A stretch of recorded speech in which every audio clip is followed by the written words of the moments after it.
បាទសួស្តីបាទពុកម៉ែបងប្អូនបាទនេះជាវីដេអូទី2ហើយបាទនេះបងប្អូនស្ដាប់បាទឮសំឡេងបាទសัตว์យំនេះប្រភេទ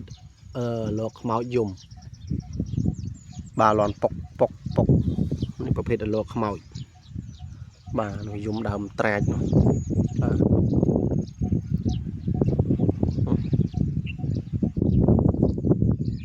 បាទខែប្រាំងរៀងចាប់ដើមហូតហែងហើយបាទហើយថ្ងៃនេះបាទក៏មានបាទរបស់តិចតួចដើម្បីបង្ហាញពុកម៉ែបងប្អូនបាទហើយរបស់ខ្លះក៏ខ្ញុំបាទអត់ដែលបង្ហាញទេបាទតែនេះស្ដាប់របស់ថ្មីហើយតែគាត់ណាប្រភេទដូចឧទាហរណ៍ថាស្គៀមខ្ទិញវល្លិឬក៏ឆ្អឹងខ្ទិញវល្លិនឹងខ្ញុំធ្លាប់បង្ហាញតែប្រភេទនេះឆ្អឹងមកប្រភេទនេះខ្ញុំអត់ដែលបង្ហាញទេបាទហើយខ្ញុំក៏អត់ដែលស្គាល់ដែរនេះសំខាន់បងគាត់បាទផ្ញើឲ្យចែកជាវឲ្យអញ្ចឹងទៅបាទអញ្ចឹងក៏ខ្ញុំបាទធ្វើជាវីដេអូដើម្បីបង្ហាញហើយបើសិនជាពុកម៉ែបងប្អូនមកមាននិស្ស័យបាទចង់ចែកជាវអាចទំនាក់ទំនងមកខ្ញុំបានតាមរយៈលេខទូរស័ព្ទបាទ085 786935បាទនឹងគឺជាលេខ Telegram ហើយមួយប្រព័ន្ធទៀតបាទគឺ087574443បាទអាចតេមកក៏បានឆាតមកក៏បានពុកម៉ែបងប្អូនហ្នឹងហើយឲ្យតែពេលទៅនេះខ្ញុំឆ្លើយតបឲ្យបងប្អូនពេលឆាតមកជួនកាលរវល់អត់បានឆ្លើយតបក៏អធិស្ឋានដែរតែឲ្យតែខ្ញុំទៅនេះគឺឃើញឆាតបងប្អូនគឺខ្ញុំឆ្លើយតបហើយបាទហ្នឹងហើយតោះឥឡូវខ្ញុំចាប់ផ្ដើមបង្ហាញពុកម៉ែបងប្អូនតែម្ដងទៅបាទមុនដំបូងខ្ញុំបង្ហាញបាទប្រភេទនេះស្គៀមខ្ទិញវល្លិសិនបាទប្រភេទ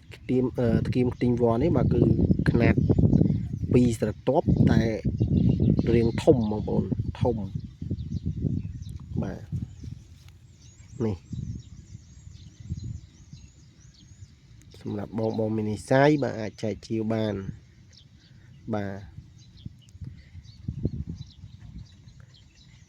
របស់ខ្លះចឹងរបស់ផនអ៊ំនៅតាមព្រៃភ្នំអញ្ចឹងទៅគាត់អត់លុយអត់អីគាត់បាទគាត់ដាក់ឲ្យខ្ញុំនឹងជួយចែករំលែកអញ្ចឹងណាបងប្អូនបាទអញ្ចឹងបងមាននិស្ស័យអាចចែកជាវបាន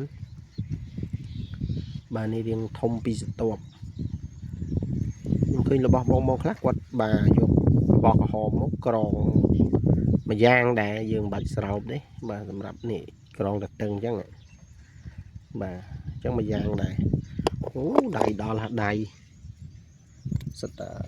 មិនទឹមស្រង់ឫស្សីចេញពីព្រៃណាបងប្អូនបាទនេះមួយដុំទៀតបាទនេះស្នាមធម្មជាតិទេពុកម៉ែបងប្អូននេះប្រេះហ្នឹងបាទ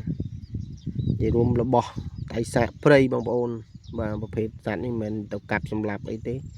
គឺគេរើសបាននៅតាមតំបន់ព្រៃភ្នំធំដាច់ស្រយាលអីចឹងទៅដែលយើងកម្រនឹងទៅដល់បាទអញ្ចឹងអាចនឹងមាននៅប្រភេទសត្វបាទប្លែកដែលកម្របាទដូចខ្ញុំបានទៅចូលព្រៃរាក់ដែរទេតែហ៊ានចូលព្រៃធំព្រៃជ្រៅទេបងប្អូន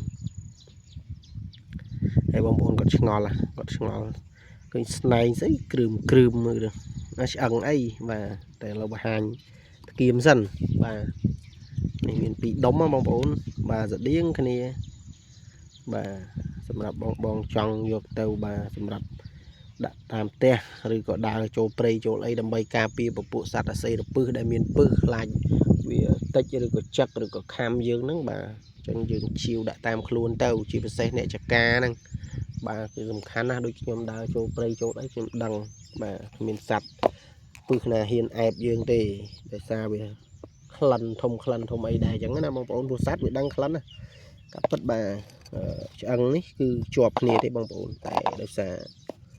បាទបងប្រុសគាត់វិចខ្ចប់មកបាទអត់ស្រោបស្រួលបួលអញ្ចឹងវាបាក់អញ្ចឹងទៅ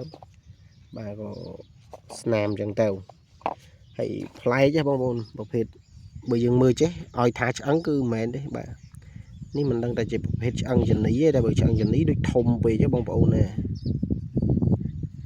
ធំណាបងប្អូនmìnhដាក់ដៃខ្ញុំបាទចូលចង់3ស្រទាប់អូសិតអាចចកបងប្អូនបាទអាចចកនេះមិនមែនស្អីទេគឺកតិចបញ្ញាក្អែកដែលខ្ញុំស្រង់ប្រេងស្រង់ឫស្សីចេញទេបងប្អូនថាបដៃអត់ប្លាយទេអញ្ចឹងទៅ chọp prey chọp ấy giống nó mong bốn cái tịch bây giờ cái ai cái tịch ấy giống tàu ba này mong bốn thế như này hay sầm rạp bong bong này squat chú comment prap phong bà tam để quạt prap mốt quạt hai ní chi bảo phết ăn tè mong bốn bà ăn sạch tè đây có thùng này ăn tè mong bốn ngon đấy nè tái play chứ mong bốn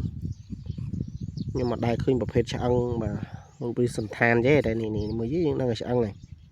đây có thay là bò này còn tục vú rồi bà tục vú rồi bà này bà thấy sra bông bồn chẳng này ọt sâu mồm thì mới tao và phối rồi bà nó cái giờ từ nam từ ấy nó bông bồn có là chia sài phong đó chui prap phong nhưng mà đại có đây đây còn là đại quạt tha chỉ ăn tếtคือខ្ញុំថាតែតាមគាត់ចឹងណាបងប្អូនបាទហ្នឹងហើយសំខាន់គាត់ថារបស់នេះគាត់ធ្លាប់ឃើញឆ្អឹងតេះពីគេអករបស់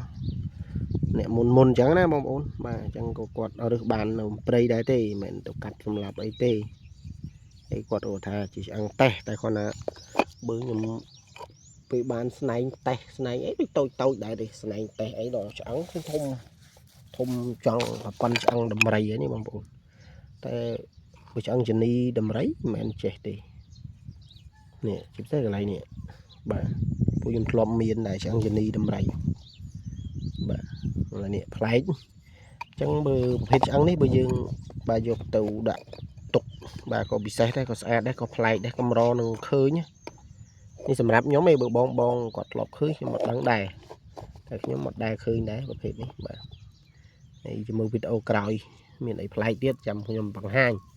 បាទអញ្ចឹងវីដេអូខ្ញុំបាទមានតែប៉ុណ្្នឹងទេសូមអរគុណច្រើនសូមជម្រាបលាជួបគ្នាវីដេអូក្រោយទៀត